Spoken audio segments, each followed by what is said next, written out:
This podcast is produced by Orange Cattle. Orange Cattle is a full-service marketing agency for e-commerce brands.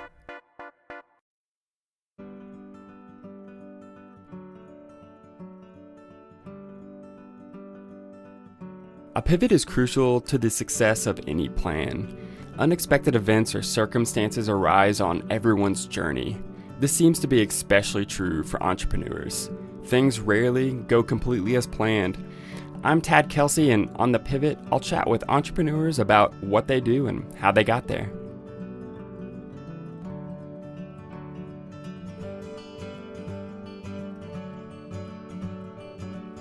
On episode 11, Justin and I chat with Brittany Kroll, the co-founder of mobile on-demand beauty brand The Lux Look, about work-life balance, being authentic on social media, and the Real Housewives of Dallas. Brittany, thanks for joining The Pivot today. Thanks for having me, guys. Let's start with just you telling us a little bit about yourself. Where are you from? Where'd you grow up at? Yeah, so I live in Garland. It's just about 30 minutes away from downtown Dallas, depending on what time of day you go. But I've lived here my entire life. I had a couple little breaks where I moved a suburb over, but I've lived here basically my entire life. I always love to tell people that I'm one of four, being the only girl. So I feel like it gives everyone some perspective as to like why I am so girly and a little rough around the edges a little bit. And I do say that in a loving way. Kind of makes me a little tougher. But yeah, I started working in the beauty industry. I wish I could tell you it was because I was born just loving makeup. It's really not that great of an interesting start of a story. I was in high school and I wanted to be in work program because I wanted to have a couple of days where I got out of school early. And I also wanted to make money. So I got a job at Ulta because that was a requirement of being in a work program. And honestly was the best decision, honestly, I've ever made. The kind of fate took control there. I worked in Ulta at 16. A couple months later, they changed the rule that you had to be 18 to work there, so I got super lucky. You're grandfathered in, yeah. I got grandfathered in, thankfully. I feel like I got a 2 years advantage from all the other new gals starting in cosmetics. Stayed there for 5 years. I thought I was just going to hang out there for high school until I figured out what I wanted to do with my life, and it turns out that is what I wanted to do with my life. So I got my first management experience there. I got to learn a lot about like clients and service and all the different facets of beauty, the front of the house, the back of the house of it. And I got to learn a lot about interacting with people who were looking for a beauty product. So it was really fantastic. And so I stayed there 5 years. They worked with me. I finished cosmetology school, which, I thought, oh my gosh, I love beauty. Maybe I want to do hair. Turns out I didn't. I always say that was one of the most expensive mistakes in my life, but it wasn't a mistake. It's a great discount program that costs a lot of money.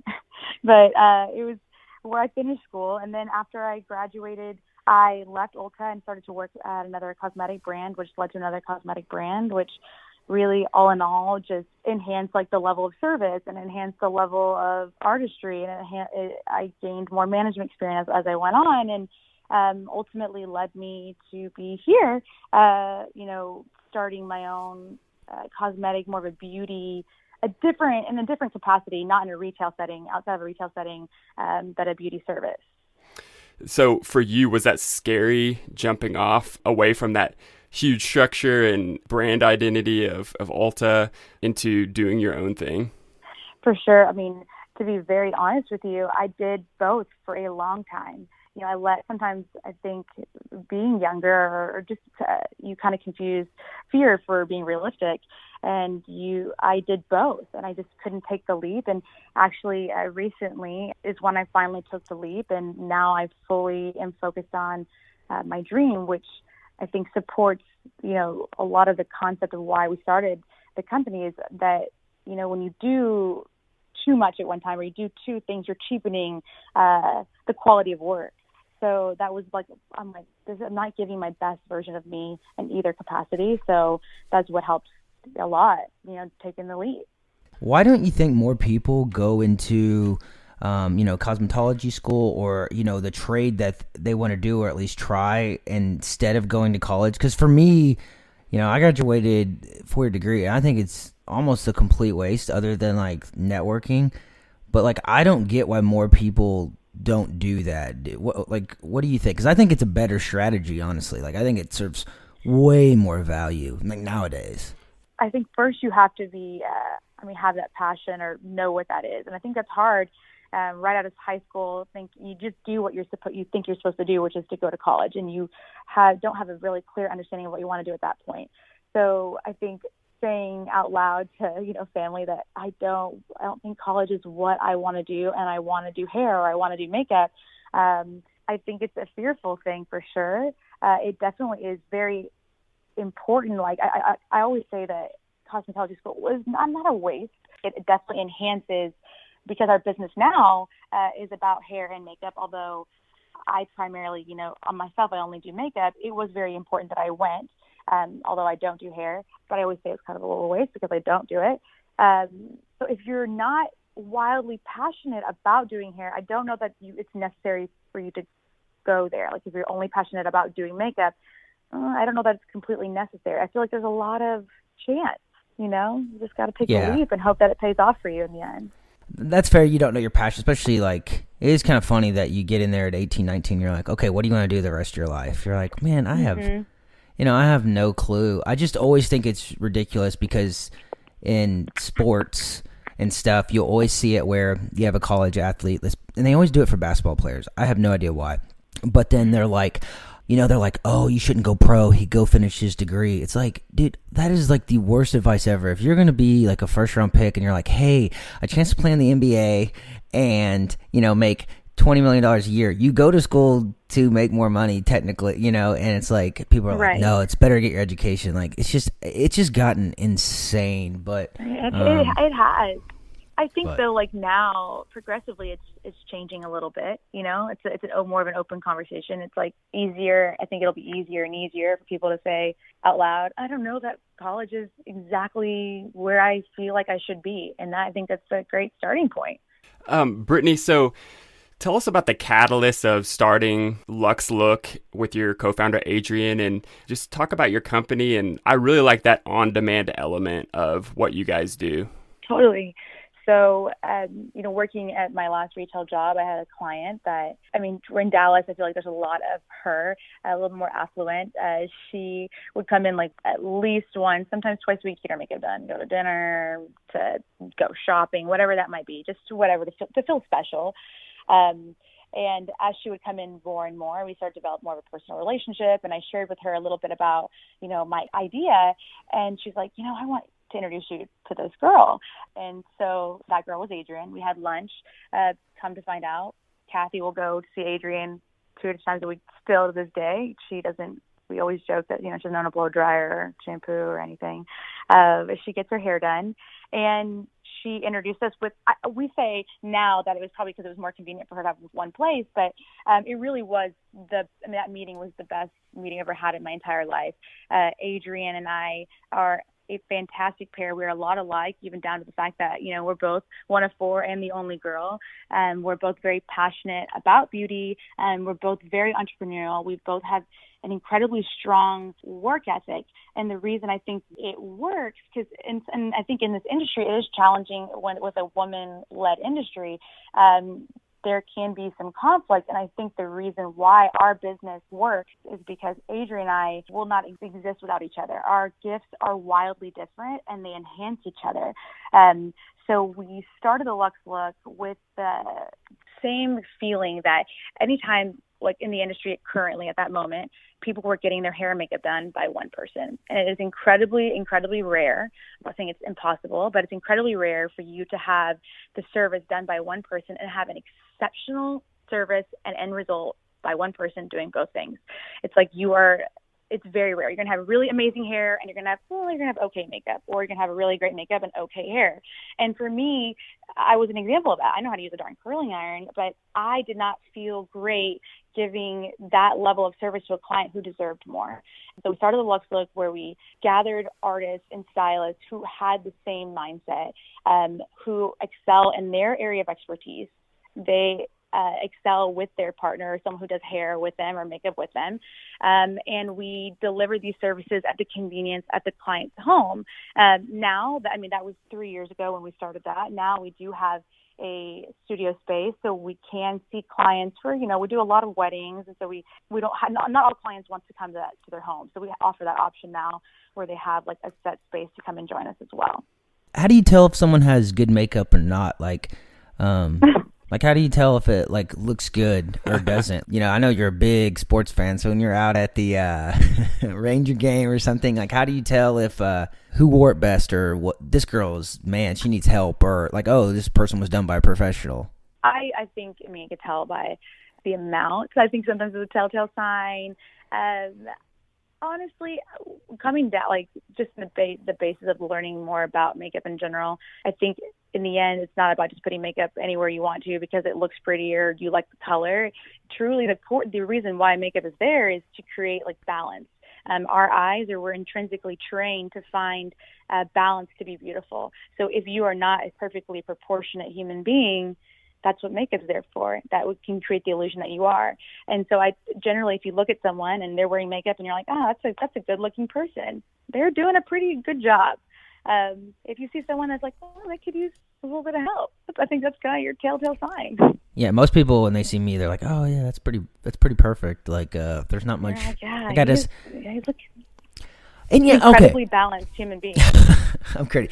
And okay, do you ever notice this? And like, it seems like I always see this. Maybe in my Instagram feed is every time a girl doesn't wear makeup, they'll post themselves, and I'm like, the minute I see their Instagram post and there's they're not wearing makeup, first thing they say is not wearing makeup today. Like, just like they always make it clear, like, hey, I am not wearing makeup. So it's like, well, just want you to know. Yeah, they always do that. Everyone.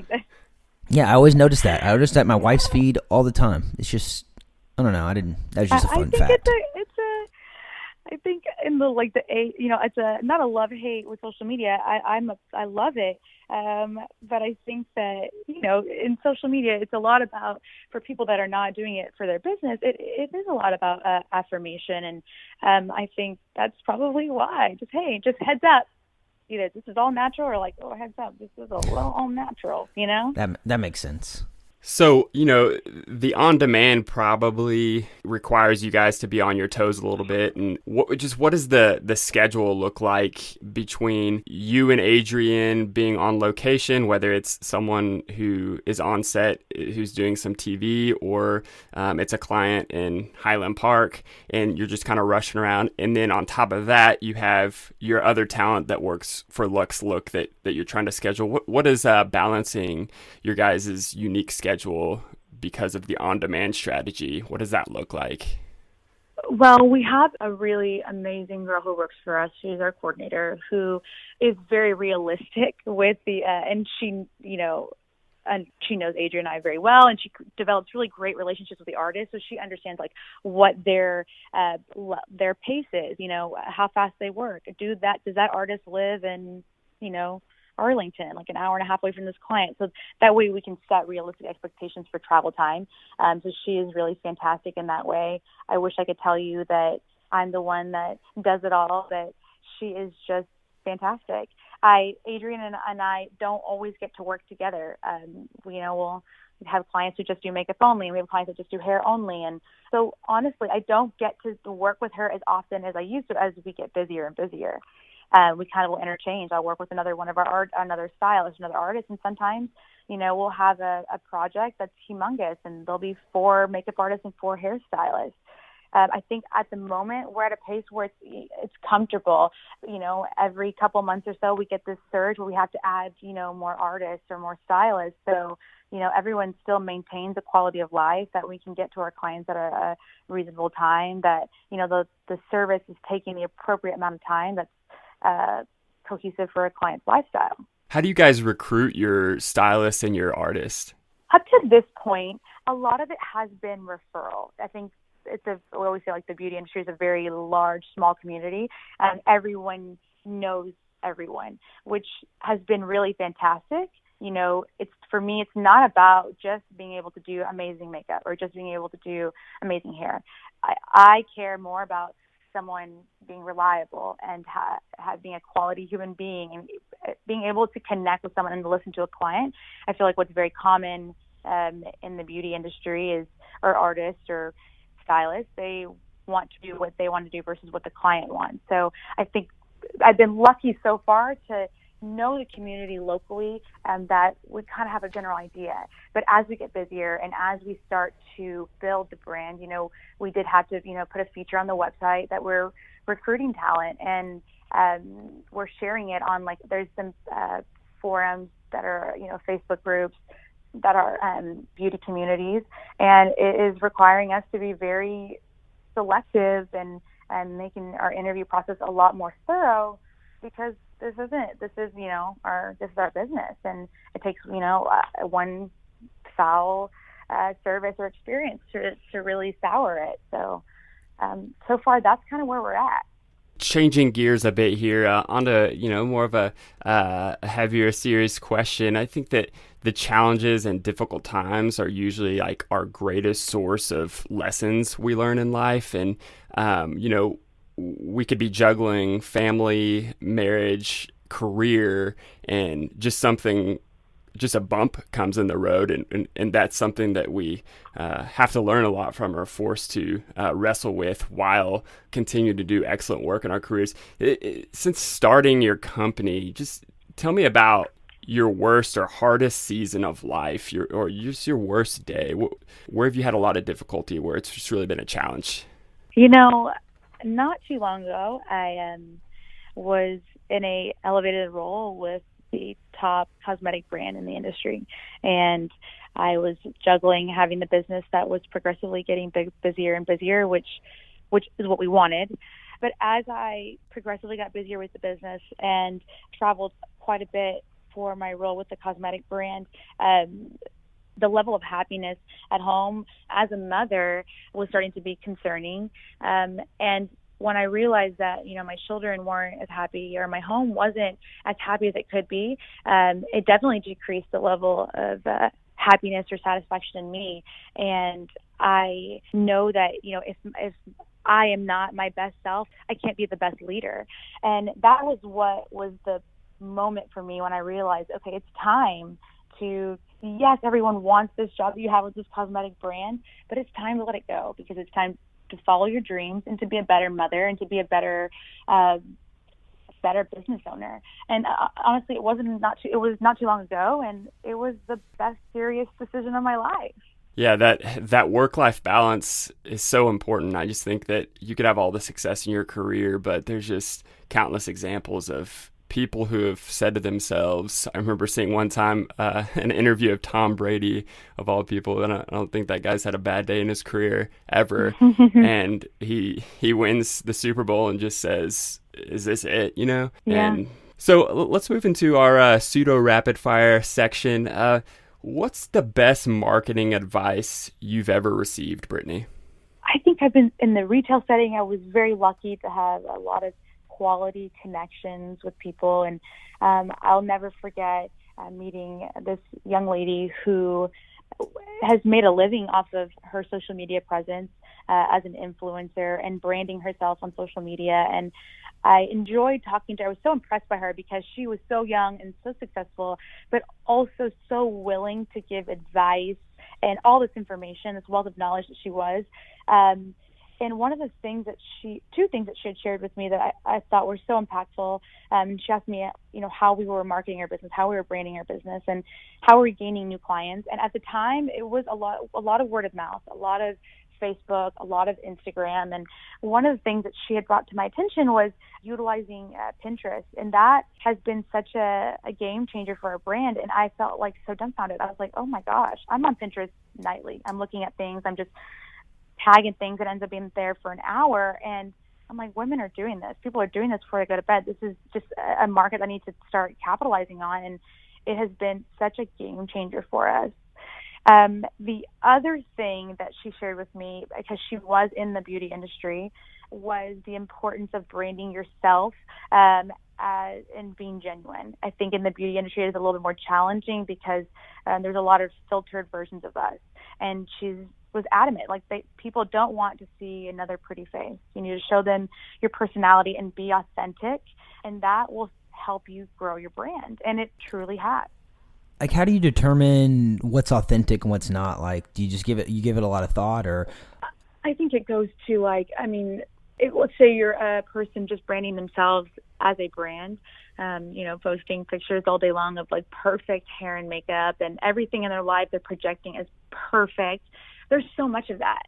Like, why not be different and share the real you? Like, talk on camera and mess up, and that's okay. And share items that you don't love and things that don't work, and share challenges that you have at home. Just like, we're talking about here, being real. People are attracted to it because that's real life.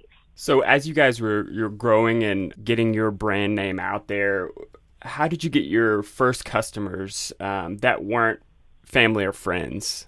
Honestly, I think it all comes down to, I think, being in the retail setting locally for so long. I worked a lot on enhancing the level of service.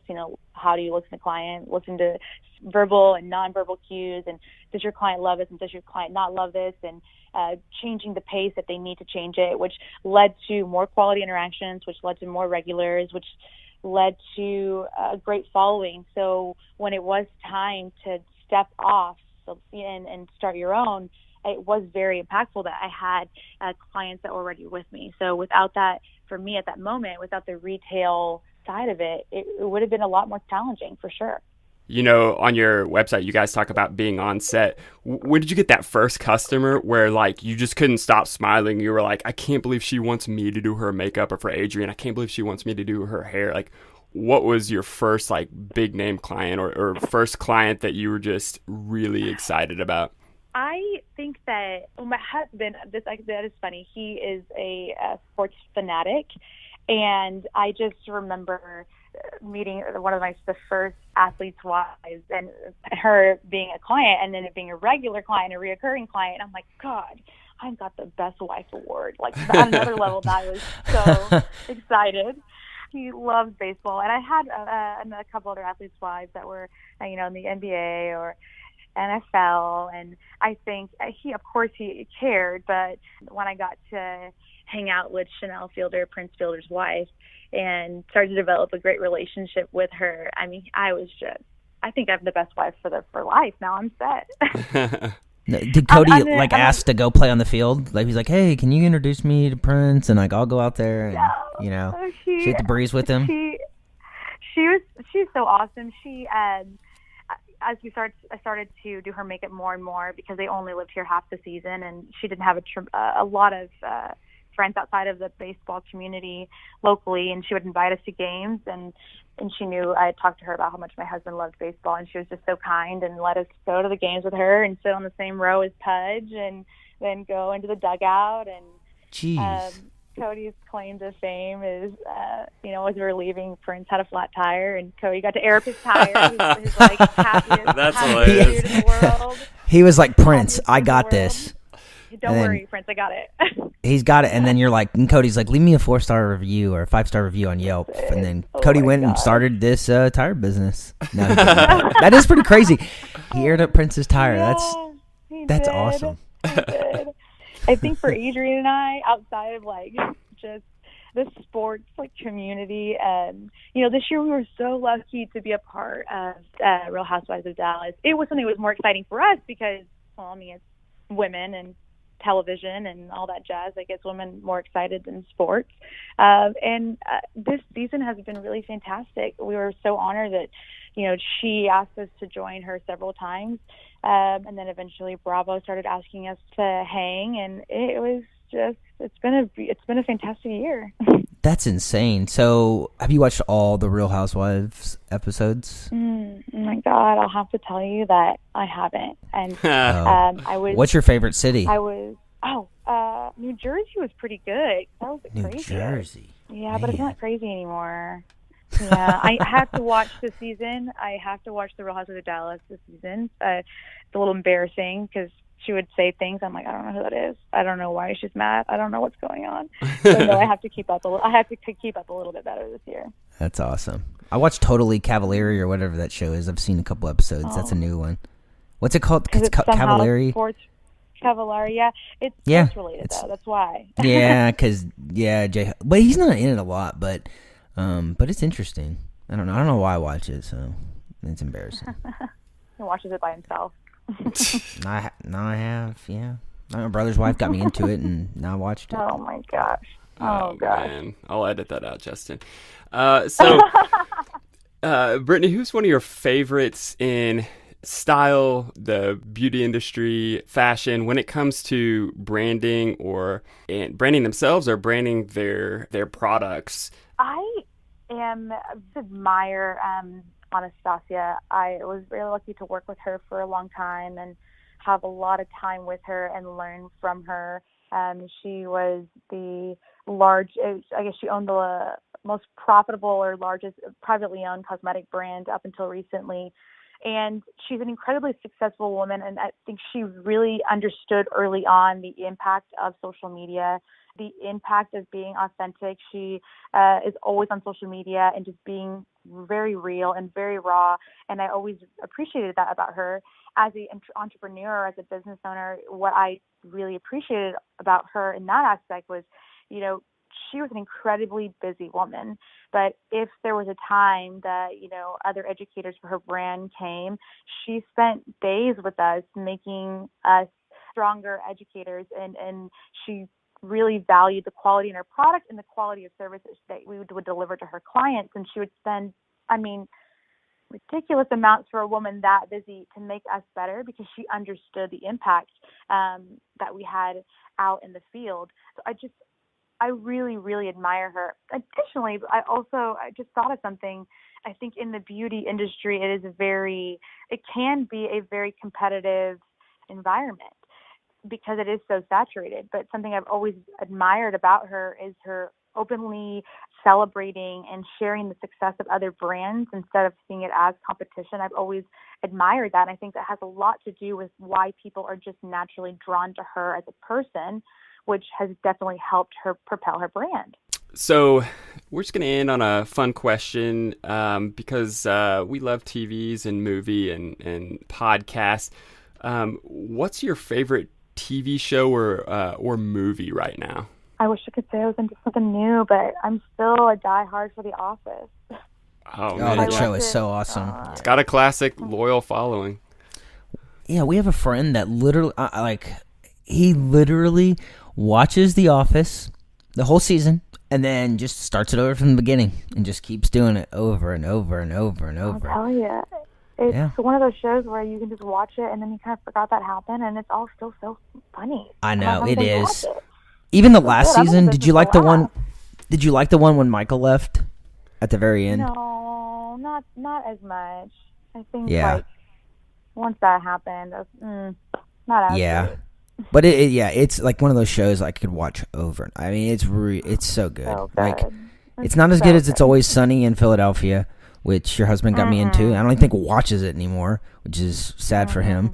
And anyway, but it's my second favorite show, The Office. But I'm a big Parks and Rec guy. I mean, I like The Office for sure, but I have that same feeling about Parks and Rec where I can just play that in the background and play that when I have nothing else that I can think of to watch.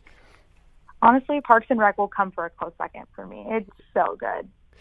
I think so funny. It has the greatest series finale I've ever seen. That last final episode is just, it's so creative and funny. And it gives you that closure. I think with like any movie that you really like, you're always like, oh, but what happened next? There's no closure. And I know that like our imagination is supposed to do that for us, but I love how in the final series finale of that show, just like what they do and how they tell stories in the future of what happens to the characters is just hilarious. Funny. It's so creative. So, okay, what about podcasts? Are you a podcast listener? What's the last podcast you listened to? I'm honestly a diehard for The Pivot, I think. Oh, my gosh. Oh, my God. We'll allow that. Oh, my gosh. Yeah, I would have to 100% agree with you on that. Like, it's just so timely, so relevant to today's times, and it really speaks to the heart, too, while speaking to business. There's not a lot of podcasts that do that. Gosh, you're right. It's a rare, one of a kind. Honestly, do you listen to a lot of podcasts? Many other podcasts. I really don't. I love like self-improvement and just being a better version of you. And I honestly, TED Talks has some really awesome The talks, there's so many awesome ones on there that I'll find myself listening to every now and then while I'm getting ready. I can't tell you that it's every morning. It's part of my routine, but I can't think of anything else that would be any other podcast that I jump in on. That's fair. Well, Brittany, where can we follow you on social and find out more about Lux Look? Yeah, you can check out the blog and all of our booking services on the luxlook.com. That's Lux with 2 X's. And then you can see all of our up-to-date content and tutorials and recent clients at the Lux Look on all social channels. All right. Well, Brittany, thanks for joining us on The Pivot today. Yeah, thanks, Brittany. Thanks for having me, guys. It was fun. Thanks for downloading The Pivot. Download and subscribe to the show on iTunes and Google Play to hear all of our entrepreneurial conversations.